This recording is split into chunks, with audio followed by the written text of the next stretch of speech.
Kohistan scandal میں 40 ارب روپے کی خورد برد ہے۔ یہ پڑھی لکھی جماعت نے کیا تھا، عثمان بزدار کو چیف منسٹر پنجاب کا بنایا، اس جیسے بندے کو ایویشن کا منسٹر بنایا، کے پی میں جو منسٹر لگائے وہاں گورننس کے جو حالات ہیں آپ نے خود دیکھ لیے، کوہستان سکینڈل بھی آج سامنے آ گیا ہے۔ حیرت نہیں آپ کو ہوتی کہ پڑھی لکھی جو جماعت اپنے آپ کو کنسیڈر بھی کرتی ہے اور کہتی بھی ہے، اس کی جو چوائسیز تھیں، اس کی جو ٹیم بلڈنگ تھی، اس کی جو گورننس تھی وہ ایسی تھی، لوگ یہ بھول گئے۔ دنیا میں شہد کی بوتلیں نہ ہوتی تو علی امین گنڈاپور آج وزیر اعلیٰ نہ ہوتے۔ کارکن کیا کہہ رہے ہیں کہ مرزا افریدی کو ٹکٹ نہ دیا جائے، مگر مرزا افریدی سب کو پتا تھا کہ ٹکٹ ملے گا ان کو۔ میں نے دیکھا ٹویٹر پہ ان کے حق میں کیمپین ہو رہی ہے، حالانکہ وہ شخص ہیں جو کہ پارٹی کو کئی دفعہ دغا دے چکے ہیں۔ توقع تھی کہ عمران خان صاحب ان کا نام نہیں اپروو کریں گے، لیکن عمران خان صاحب نے بھی حیرت انگیز ان کا نام بھی اپروو کیا۔ اب شہباز شریف صاحب کو دیکھ لیں کہ آج کل انہیں پتہ نہیں کون سی گولیاں کھائی ہوئی ہیں کہ ان کی باڈی میں وہ سنسناہٹ نہیں ہوتی، احساسیت نہیں رہتی عوام کے حوالے سے۔ پچھلی دفعہ پیٹرول کے ریٹ بھی بڑھا دیے، اس دفعہ بھی پیٹرول کا ریٹ بڑھا دیا۔ شہباز شریف صاحب کو اس بات کا احساس نہیں ہے، کبھی اس ملک میں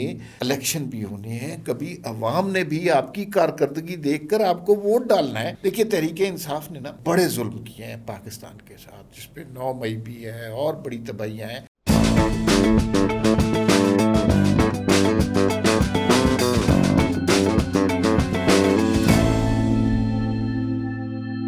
ناظرین السلام علیکم، میں اور وسیم عباسی آپ کی خدمت میں حاضر ہیں۔ وی ٹاک کا پلیٹ فارم ہے، 4 خبروں پر ہم نے بات کرنی ہے۔ عمران خان نے اور پی ٹی آئی نے جو سینیٹرز کے لیے امیدوار منتخب کیے ہیں وہ بڑے کنٹروورشل ہو گئے ہیں، اس کے حوالے سے کچھ بات کریں گے۔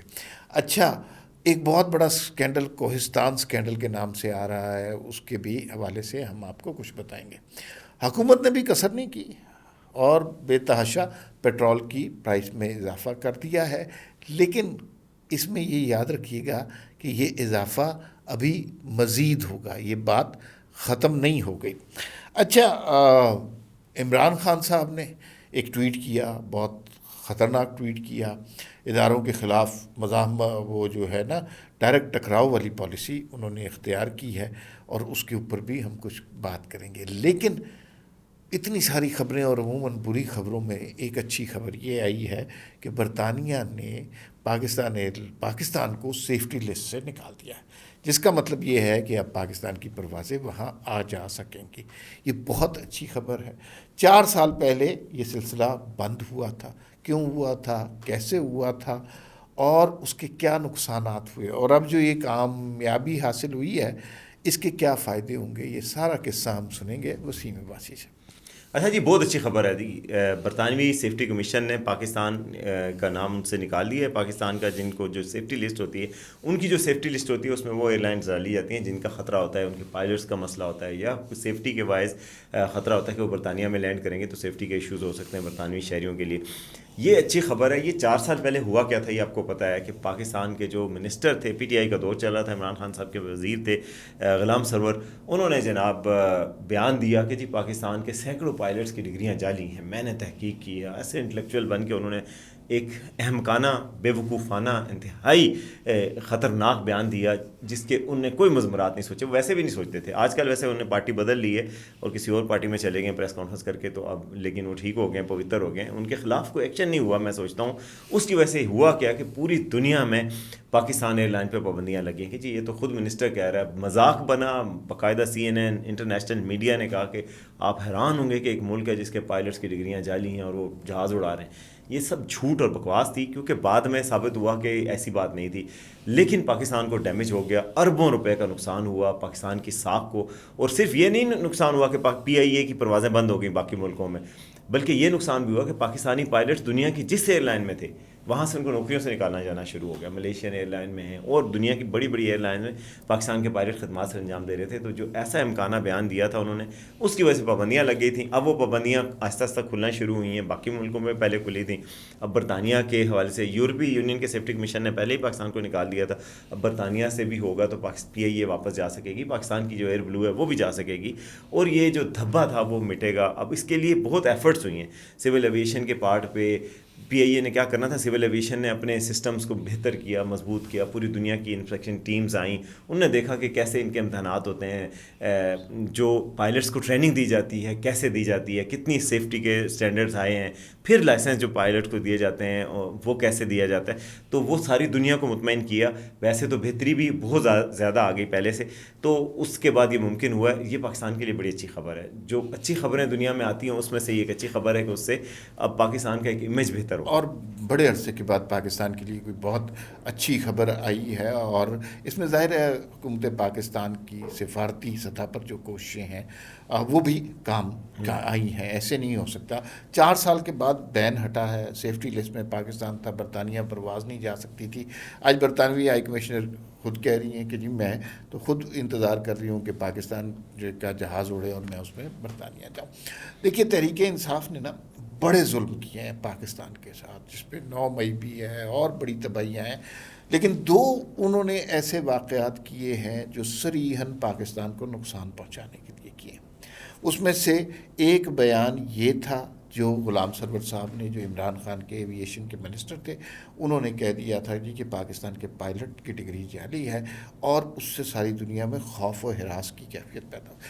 دوسرا بیان جو ہے وہ جب شوکت ترین صاحب نے کوشش کی کہ آئی ایم ایف کا پاکستان کے ساتھ معاہدہ رک جائے، اور پنجاب کے وزیر خزانہ اور کے پی کے وزیر خزانہ کو فون کیا. اچھا، اس سے کسی ایک اس معاہدے سے کسی ایک جماعت کو فائدہ نہیں تھا، پاکستان کو فائدہ تھا. تو یہ تحریک انصاف کے بہت بڑے ظلم تھے. یہ کسی دوسری جماعت کے خلاف نہیں تھے، یہ جرائم پاکستان کے خلاف ہیں، اور آئندہ آنے والے بہت عرصے تک یہ جرائم ان کو گنوائے جائیں گے، سنوائے جائیں گے، اور یہ دھبے ان کے چہرے سے اور ہمارے نہیں لیے ہٹ بڑی سکتے. حیرت کی بات ہے، یہ لوگ کہتے ہیں نا کہ ایک تو یہ پڑھے لکھے نہیں، دوسرا یہ سمجھنے کی کوشش نہیں کرتے. یہ پڑھی لکھی جماعت نے کیا تھا. عثمان بزدار کو چیف منسٹر پنجاب کا بنایا، اس جیسے بندے کو ایویشن کا منسٹر بنایا. کے پی میں جو منسٹر لگائے وہاں گورننس کے جو حالات ہیں آپ نے خود دیکھ لیے. کوہستان اسکینڈل بھی آج سامنے آ گیا ہے جہاں اربوں روپے کی کرپشن ہے. باقی جو منسٹر ابھی جو چیف منسٹر لگائے ہوئے ہیں، گنڈا پور صاحب، اس سے پہلے جو منسٹر لگائے تھے محمود، ان کی حالات دیکھ لیں ان کی کرپشن کے. تو یہ حیرت نہیں آپ کو ہوتی کہ پڑھی لکھی جو جماعت اپنے آپ کو کنسیڈر بھی کرتی ہے اور کہتی بھی ہے، اس کی جو چوائسیز تھیں، اس کی جو ٹیم بلڈنگ تھی، اس کی جو گورننس تھی، وہ ایسی تھی. لوگ یہ بھول گئے.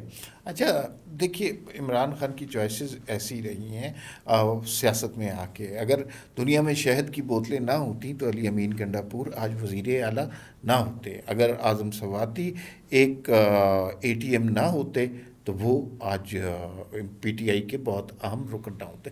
مرزا آفریدی جن کے سینٹ کے ٹکٹ کا ذکر کر رہا ہے، ان کو سوائے اس کے کہ وہ ایک بے تحاشا امیر آدمی ہے جن کے خلاف عمران خان نے سو کالڈ جہاد کرنا تھا اور عام آدمی کو سامنے لانا تھا. یہ بڑے مزے کی سٹوری ہے. ایک صاحب تھے عرفان سلیم، کے پی کے میں انہوں نے تحریک انصاف کے لیے بہت کام کیا.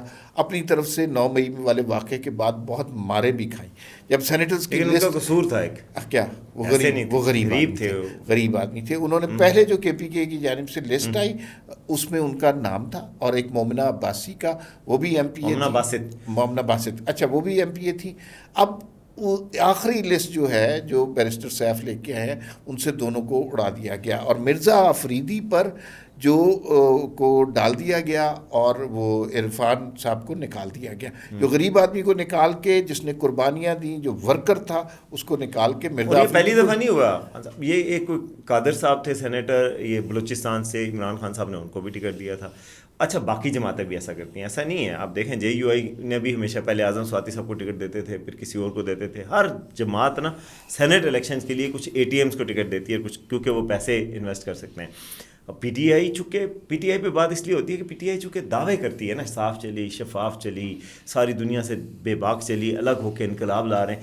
تو یہ انقلاب تو نہیں ہے کہ آپ ایک غریب کارکن کو جو کہ میرٹ پہ اس کا حق بنتا ہے، اس کے بجائے ایک اے ٹی ایم کو دے رہے ہیں جس کے فارم ہاؤسز ہیں، جس میں ابھی اس نے کھانا کھلایا. آپ نے دیکھا تھا کتنا لیوش پوری پارٹی کو ہوسٹ کیا.